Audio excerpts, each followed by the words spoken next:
塔克·卡尔松在他的节目里继续在分析伊朗的形势，他认为现在伊朗发生的其实是中美之间的代理人的战争。咱们来看一下。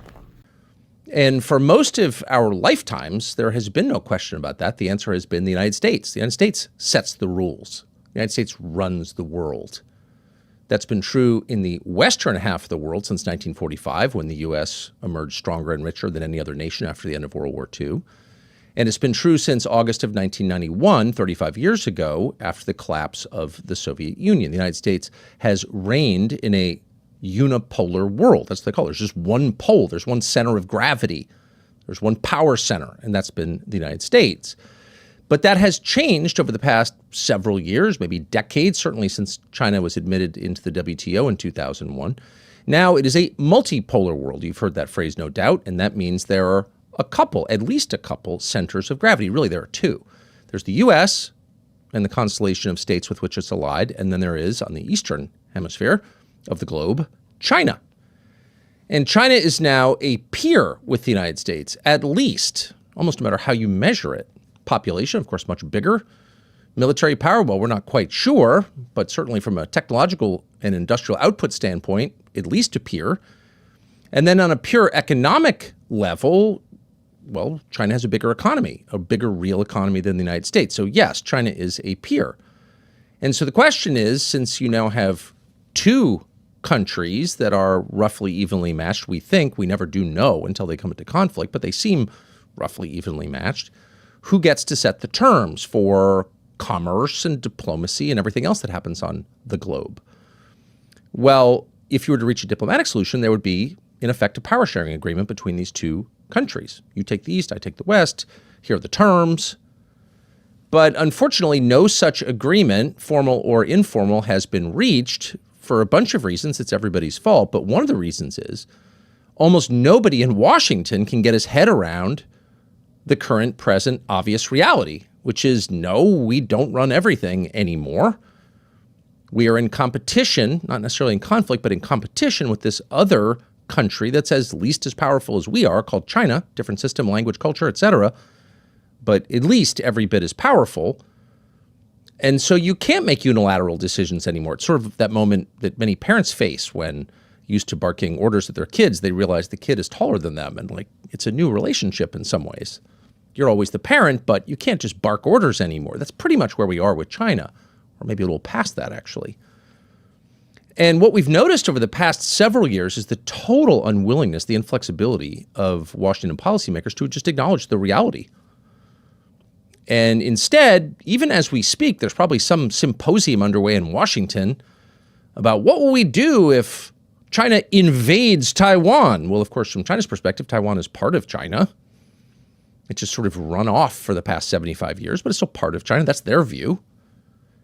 And the United States, of course, isn't in a position to stop the reclamation of Taiwan. Let's stop lying.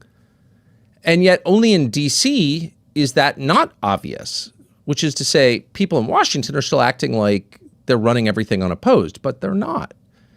And the rest of the world is looking on and thinking at some point, you got to knock it off and face reality. Now, there are a lot of people in the United States, me included, who would like to live in a unipolar world. It's way less fun to be constrained, to have to come to terms with another country before you make a decision. No one wants to do that. No one wants to be challenged. But again, it's sort of not up to us or anyone the moment that you live in. You're not in charge of reality, actually. And so this is the reality we live in. And the question is, are we going to come to terms with it in a reasonable way, or are we going to be forced through use of arms to face that reality? And it looks increasingly like the latter, unfortunately. That is not the way to settle matters like this, because you can emerge greatly diminished from those contests and find yourself in a much weaker negotiating position. Better negotiate while you're strong than when you're weak, but our leaders weren't wise or farsighted enough to do that. Seized by hubris, they were dictating terms, sort of like Baghdad Bob, It's sad, actually, no reason to laugh about it. But that is one of the questions now being decided in Iran. Why Iran? Well, because these questions are always decided by proxy. No two great powers want to go to war with each other, of course, especially in the nuclear age, because that could mean simultaneous elimination, and no one wants that, at least consciously. And so typically these things play out in third countries, like Vietnam famously, or Afghanistan for both the Soviets and the United States, or Korea, and now Iran. Iran, which is part of an alliance that includes the other big powers, Russia and China. So they may not be explicitly weighing in, which is to say they're not fighting alongside the Iranians yet, but they're certainly on Iran's side, and they're certainly helping in a multitude of ways, one expects.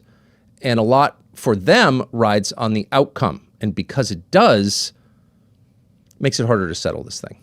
So that's the geopolitical, very obvious overlay here. That's why this is not just a debate about whether the Ayatollah has nuclear weapons. Stop. It's much bigger than that and much more serious than that. And the consequences are much more profound than that. 下面这一段是他采访有一个人叫 Brandon Wichert， 这个人是一个比较客观的政经地缘政治方面的评论员。他曾经在特朗普的白宫待过很短的一段时间，可能是因为说话太直，说的话特朗普不喜欢，尤其是特朗普周围的人不喜欢他对于有些事情的看法，所以他很快就离开了。他这里面两个人谈了一下到底中国给伊朗的援助都是些什么，我觉得挺有趣的，我们看一下。So what about the question of hypersonic weapons? You read that Iran has them. They've been given them. Oh, yeah, they've got them. In fact, I got an interesting report from overseas yesterday. I take with a grain of salt, but they've been right. And when they're right, though, they're really right. This one came from our friends in Russia. So take from this what you will. But the report that I received was a retired Russian general is telling the press over there that he knows for a fact there's a cluster of Chinese high-tech officers or technical officers on the ground in Iran right now, perfecting and maintaining Iran's growing, they're still building them, growing hypersonic weapons capability. And the reason is because the Chinese want to test these systems because they're basically very similar to the Chinese ASBM, which of course, when and if, and I really hope it's if, the war with China erupts, the first thing the Chinese are going to do after they knock out our satellites and disrupt our electromagnetic frequencies is they're going to use thousands of ASBMs ringed in those man-made islands to either keep our carriers at bay so that we can't launch planes in range, or to sink or destroy the carrier's flight deck. And the Iranians are Iran rather is the test bed, the same way that we've been using Ukraine as a test bed against Russian tech. And so the Iranians have them. They're buried in those underground missile cities. They have not really fired them. I believe they fired 4 ballistic missiles at the carrier after Khamenei was killed. That was a symbolic attack, though. If the Iranians really wanted to go ham on the carrier with a missile swarm, they absolutely could. The only thing that would be preventing them was if we had degraded their C2 functions enough. And at that time, I don't believe we had. What's a C2 function? I'm sorry. That's command and control. So basically their ability to control their systems and issue commands. That's why before the war began, the Iranians basically the government said to their local field commanders, we're going to give you permission to take command of your individual missile batteries so that if something like killing Khamenei happens, you can just start going and you won't have to call in for orders or for range. And by the way, the Chinese are using their Yaogan, I think it's their Yaogan satellite constellation to do surveillance of the carrier and of the U.S. air bases in the region, and they are providing increasingly accurate targeting sets to the Iranians. In fact, I believe the reason the Iranian missiles have been so effective in damaging our bases, and boy, have they done a doozy. It is not being reported accurately. They have done a real doozy to these bases. It's because of the fact that the Chinese are providing direct real-time signals intelligence and electronic assistance to the Iranians. So we're fighting a proxy war with China right now. It's a world war. I mean, this is a world war. And the Chinese are more than happy to see us stew. Now, there's this like story that the politicians keep telling us. It's really the Republican side that keeps saying this, that, well, you know, we went after Venezuela and we went after Iran, and that's going to really kill China because they rely on these countries for their oil. It's not really accurate. The Chinese got less than, I think, 4% of their oil from Venezuela. It was a nuisance, if anything, to lose. If anything, they were sinking more money into rebuilding the refining capacity because the communists had ruined the oil industry in Venezuela over 25 years. And then with Iran, they get at most, I think 14% of their oil and natural gas from Iran. What they were doing is the Chinese knew, because they could read the room, they knew we were going in. So what they started doing was shifting their purchases of oil from Iran to places like neighboring Russia and to other Middle Eastern countries. In fact, I think that the largest amount of oil purchased by China in Saudi Arabia occurred 2 weeks before the war began. So while this will hurt the Chinese, absolutely, economically, it's not going to trigger a collapse. It's not going to, the Chinese were prepared for this, just as the Russians were prepared for what we were going to throw at them in 2022. These regimes have been studying us for years, and they know our pressure points. And, we're like the gentle giant. We're like the lovable giant. We're just too stupid to realize, these people are serious and they're killers. They're killers. And, we're trying to lecture the world about, transgendered rights in Namibia. And, these guys are playing hardball and they're playing for keeps. And I was actually speaking to Brendan O'Reilly, who's probably one of the foremost China scholars, real world intelligence type scholar practitioner. He wrote a great book called Everyone is Wrong About China. And I just talked to him this afternoon. And he tells me he's convinced that at the end of the day, the real winner of this conflict is China. Of course. That we are going, yeah. And I think actually this conflict, worst case scenario, because you laid out a pretty bleak scenario too, but worst case scenario is this is the end of American military power for a generation. 那么到底中国是否给伊朗有真正的援助呢？看一下毛宁是怎么回答这个问题的。Russia and China are supporting Iran politically and otherwise. This is according to the Iranian foreign minister. Could you tell us what kind of support that China is providing politically or otherwise to Iran? Is there any military or dual-use support? Thank you. 中方反对美国和以色列违反国际法，对伊朗发动军事打击，支持伊朗捍卫主权安全、领土完整和民族尊严，支持伊朗维护自身的正当合法权益。中方一贯主张通过政治外交途径解决问题，呼吁立即停止军事行动，防止战火蔓延外溢，避免局势进一步升级。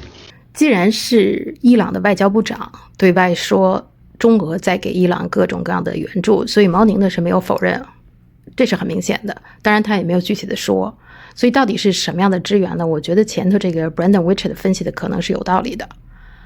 至于说他最后说最终这件事情结束以后最受益的是中国，我觉得这个要看，有这样几种可能。